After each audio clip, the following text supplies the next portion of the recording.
Bu Astuti benjing nek dadi haji teng mriko pun blonjo tok mawon nggih. Nggih. Di sana benar-benar wah godaannya banyak. Yang namanya manusia wanita ini kalau melihat barang bagus matanya hijau. Lho leres mboten Bu? Hati-hati di sana. Banyak orang yang semuanya itu bisa terbengkalai karena apa? Kepingin kepencut blonjo sing api-api. Nah ini hati-hati nggih. Maka apa Pak Bu? Sang ibu ini saya tanya, nyelengi 3 juta 1 tahun mestinya sudah bisa berangkat. Ibu nyelengi sudah berapa tahun? 8 tahun. Melati nui nan oh 36 juta kali 8. Betul nggak? Kira-kira sekitar hampir 400 jutaan. Kenapa ibu tidak bisa berangkat? Sekarang saldo akhir tabungan ibu berapa memang? 7 juta. Hah? Itu nggak salah Pak. Sampean itu bener nyelengi 3 juta per bulan. Kenapa sampai 8 tahun kok cuma terkumpul 7 juta? Itu sampean salah hitung atau kau apa kalkulatormu yang rusak Bu? Saya ngomong. Masalahnya begini Bu Mewah. Ngumpul kemudian oleh 40 juta entek maneh. Nyelengi maneh 30 juta entek lagi. Nyelengi maneh sampai pernah 60 juta 50 juta entek lagi. Kenapa bisa begitu? Terus saya iseng-iseng nanya, saya dewi belum ke tanah suci waktu itu ditekoni, tapi saya cuma belajar dari Al-Quran. Bu, selama dapat 60 juta ibu zakati tidak? Dia bilang apa Bu? Zakat. Uang Islam itu gak mau zakat, dia bilang apa? Zakat Tan Mewah. Iya, karena itu sudah mencapai nisab. Batas minimal harus dikeluarkan zakat Bu. Itu harus dizakati. Karena itu termasuk simpanan harta yang tidak dipakai, maka kena zakat Bu. Oh, enggak Tan Mewah. Kalau gitu besok-besok kalau nyelengi lagi dizakati. Nah, terus kapan Tan Mewah berangkat ke tanah sucinya? Umur gue sak ini 50 tahun. Ya, buka-buka aja ada jalan Allah. Terus ibu pernah nggak selama dapat puluhan juta itu infakan? Enggak. Terus sedekah? Enggak juga, dia bilang. Oh, kalau begitu begini Bu, ibu pulang, kemudian sedekahkan uang yang ada ibu tinggal 7 juta itu sedekahno. Uang yang melongo ndelok kula. Kula niki kepengin kaji, kepengin nyelengi gak iso-iso malah duit karek 7 juta dikengken sedekah punyai. Nggih. Pulang itu dia enggak mikir apa-apa. Oke, kalau gitu saya akan jalankan tanpa berpikir panjang.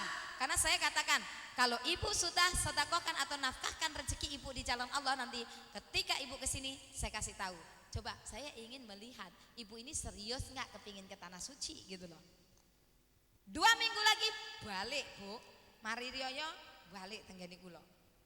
Bu Nyai, nggih Bu. Sampun apa? Loh saya sudah lali tamu sing ngendi nih. Itu loh saya yang kepingin ke tanah suci sama Bu Nyai disarankan untuk sedekah itu loh. Oh, je. Kenapa Bu memang? Nangis lagi. Bu Mewah. Kula niki baru ngertos masalah zakat, masalah infak sedekah. Halah, ternyata kados ngaten nggih. Iya kenapa? Gini Bu Nyai. Kemarin tuh anak saya 5 teko omah. Terus uang saya Bu Nyai. Kenapa? Yaitu anak saya 5 itu rundingan.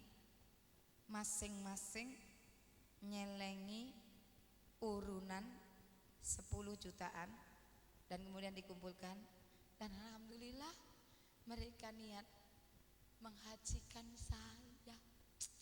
Subhanallah. Saya tanya ibu, sekian tahun, 8 tahun anaknya sudah haji kabeh itu. Sekian tahun ibunya belum ke tanah suci, 8 tahun. Tapi kenapa baru tergerak saat itu? Saya tanya Bu, kenapa Bu? Siapa yang menggerakkan hati anak-anaknya sehingga urunan 10 jutaan, gewong 50 juta dipakai berangkat untuk ibu dan bapak ini? Siapa yang menggerakkan hatinya? Lantaran apa kira-kira? Sedekah. Padahal dia tidak banyak. Uang hasil 7 jutanya tadi tidak semuanya disodakohkan.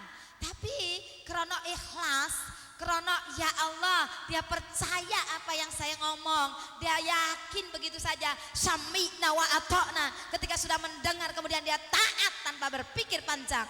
Maka disitulah Allah bekerja untuk hambanya ini. Kenapa? Dia yang ingin dia capai adalah ridhonya Gusti Allah. Dia kepingin cintanya Allah. Karena seorang manusia itu sebetulnya kebahagiaan yang sejati seorang anak manusia ketika Allah itu jatuh cinta kepada hambanya. Betul? Makanya ayo raih cinta Allah. Dengan cara apa? Cinta dan pengorbanan seorang haji. Ya itu tadi ceritanya, Bu. Nah, di sini kembali lagi. Saya ingin sampaikan, oh ternyata di situ kedahsyatan sedekah. Dikatakan umpamane panjenengan menafkahkan 1 kali rezeki panjenengan untuk jalan Allah, itu kados napa Bu? Yaitu napa? Ibarat 1 butir tanaman akan dilipatkan 7 kali, 7 butir aliran yang baru, dan masing-masing butir itu dialiri 100 butir calon tumbuhan yang baru. Berarti kali berapa ratus? 700. Mangkane napa? Matematika menungso 10 dijupuk 1 karek 9. Matematikanya Gusti Allah 10 dijupuk 1 709. 9 yang asli ditambah 700 dari Allah. Betul napa leres? Yakin ini? Ya sudah, mulai sekarang rajin sedekah, Allah akan melipat gandakan. Bukan tidak mungkin panjenengan secara tiba-tiba, secara lebih cepat dari persangka kita semula. Semoga segera ke tanah suci Mekah. Amin. Makanya sedekah itu aja pelit-pelit, aja eman-eman. Jangan seperti cerita saya ini. Ini ada seorang konglomerat. Artinya apa Bu? Wong sugih. Namanya sugih, konglomerat itu ya sugih tanpa. Iya. Terus kemudian sang bapak konglomerat ini setiap tahun pergi haji. Dulu kan memang bisa toh setiap tahun pergi haji. Suatu hari beliau kedatangan tamu. Wong melarat. Konglomerat kedatangan tamu, wong melarat. Dilalah pas Pak Haji ini ngarep kedapatan di depan, tidak bisa menghindar. Assalamualaikum Pak Haji. Didelok dari bawah sampai ke atas. Ho, kiri. Apa? Anu Pak Haji, kula teko ngriki anu apa? Anu nyuwun keridhaan hati panjenengan. Sedikit sedekah karena saya belum makan dan minum. Barangkali Pak Haji ada sedikit minuman. Kana ada sedikit makanan atau minuman. Ndak duwe panganan, ndak ono minuman. Ya kalau begitu sedikit uang. Biar saya bisa beli sarapan sendiri karena sudah 3 hari makan ini ndak makan perut ini. Ora mangan jaluk rene, memang aku ibu bapakmu ta? Gak ono panganan, gak ono minuman, gak ono duit. Ya kalau begitu yang ada apalah Pak Haji supaya saya ini bisa ganjel weteng. Kana apa-apa. Pengemis pegel ndelok kaji koyo ngene. Mboten dikeki kula. Gak, ana apa-apa. Nggih, mboten apa-apa panjenengan mboten kei.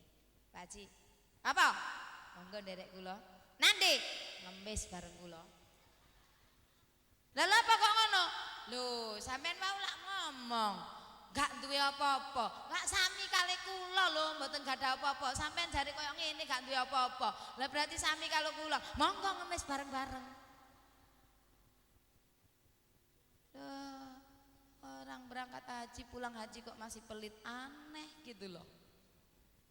Disuruh mengorbankan sebagian milik kita ini, tidak diminta semuanya oleh Allah. Allah itu nggak butuh duitmu, yang dibutuhkan adalah ujian. Bagaimana kita ini memelihara amanah, memelihara titipan saking Gusti Allah. Hei, kalau anak uang lain kelaparan, anak yatim piatu membutuhkan bantuan, orang miskin membutuhkan pertolongan, tergerak tidak hati kita, karena haji itu adalah simbol cinta dan pengorbanan kepada Allah. Karena pada hakikatnya menolong orang lain sama dengan menolong agama Allah. Halo. Nyok. Mate gak digawa, betul? Donya sekaya apapun itu mati tidak dibawa, tapi orang-orang yang cerdas hatinya, bukan hanya cerdas otaknya, dia berpikir, ya Allah, timbangane iki gak kangge apa-apa, mendingan ada nilai pahala, ada nilai ridho Allah. Tapi orang-orang yang hanya berpikir duniawi, tidak berpikir jangka panjang ke ukhrawi, dikongkon ke tanah suci, lapo munggah kaji. Sekali ke tanah suci, lek haji biasa 40 juta nggih Pak Yono. Lek haji plus pinten Pak Bu? 100 lebih loh. 100-an katakan. 100 juta. Wong lolo budal 200 juta ya. Itu kalau dibelikan bakso ilat ison joget dikai ke tanah suci belum lagi tasakuran, belum lagi sangunya, belum lagi pulang oleh-olehnya tetangga. Orang mulai mikir matematikanya, tapi alhamdulillah para haji tamu Allah tidak pernah berpikir sampai ke sana, karena yang dia cari adalah ridha Allah. Nggih Pak Yono, Bu Yono nggih. Allahu Akbar. Kula panjenengan tinggal donga Bu. Nek kula panjenengan dongaaken niku wong iki lek gampang dongakne saudaranya, maka Allah akan memudahkan jalannya. Amin. Panjenengan donga, Pak Yono sama Ibu berangkat ke tanah suci lancar ibadahnya. Amin. Lancar perjalanannya. Amin. Diparingi kesehatan, diparingi panjang umur, diparingi kemudahan, diberi keselamatan sampai pulang dan mendapatkan predikat haji mabrur. Amin, amin, Allahumma. Itu orang mendoakan orang lain, maka itu sama dengan membuka pintu kemudahan untuk dirinya sendiri. Nggih Pak Bu, panjenengan sakniki ndongakne Pak Yono, suatu saat panjenengan yang akan dikirim oleh Allah ke Baitullah. Amin, amin, Allahumma. Ini semuanya sampai yang namanya prosesi haji berangkat ke tanah suci ini memang biayanya tidak sedikit. Ini ujiannya benar-benar ujian harta benda yang dimiliki, juga kekuatan fisik, kekuatan mental, semua diuji oleh Allah. Makanya haji ini disampaikan ke puncak yang nomor 5 rukun Islam sebagai apa? Penyempurna rukun Islam sebelumnya. Puncak spiritual, puncak keagamaan seorang hamba ketika beliau sudah bisa melakukan yaitu ibadah ke tanah suci Mekah Baitullah, maka subhanallah, semoga bisa menjaga kesucian pasca ibadah haji. Amin. Gayane lek ning kone 2 jam sebelum adzan deprok ning ngarepe Masjid Nabawi. Ning gone Nabawi bapake digetak-getak karo ibuke, "Ayo to Pak, cepet to Pak, engko selak telat lo arba'in." Ngono. Pak Rabain itu sholat petang puluh Bu, enggak telat sama sekali itu. Jadi selama 8 hari ya toh. Nah, itu di sana itu wala, yang namanya itu enggak mau telat. Tapi neng Mekah krungu adzan sebelumnya, Masya Allah, itu yang namanya adzan sebelumnya tuh Bu. Ya Allah Gusti Allah, Bapak Ibu itu sudah deprok neng ngarepe Masjidil Haram, karena kalau terlambat sedikit enggak dapat tempat di dalam masjid. Di sana sebelum 2 jam sudah siap. Kembali neng tanah air. Krungu adzan. Allahu Akbar, Allahu Akbar. Kajine ngamuk. Ke cangkeme sapa to mari asar kok wis maghrib ket. Oh. Loh. Hati-hati. Maka diharapkan setelah haji ini ada sebuah perubahan besar. Ibarat seekor ulat kemudian diprosesi hajikan oleh Allah, kemudian muncul kembali dari tanah suci ke tanah air menjadi seekor kupu-kupu yang indah yang mempesona, terbang ke sana semari memberikan manfaat kepada manusia lain. Semoga Pak Haji Yono dan Ibu Astuti bisa seperti itu. Itulah haji mabrur. Dan itu adalah beliau lakukan, saya hakul yakin ingin menggapai mardotilah atau ridho ning Gusti Allah. Karena apa? Beliau ingin meraih cintanya Allah, karena Allah lah sang maha cinta sejati, sang kekasih sejati, sang maha cinta. Betul? Siapa yang cinta, siapa yang cinta kepada Tuhannya, pastilah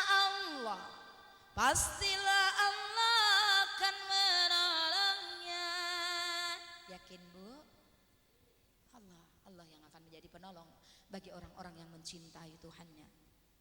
Siapa yang cinta, Siapa yang cinta kepada harta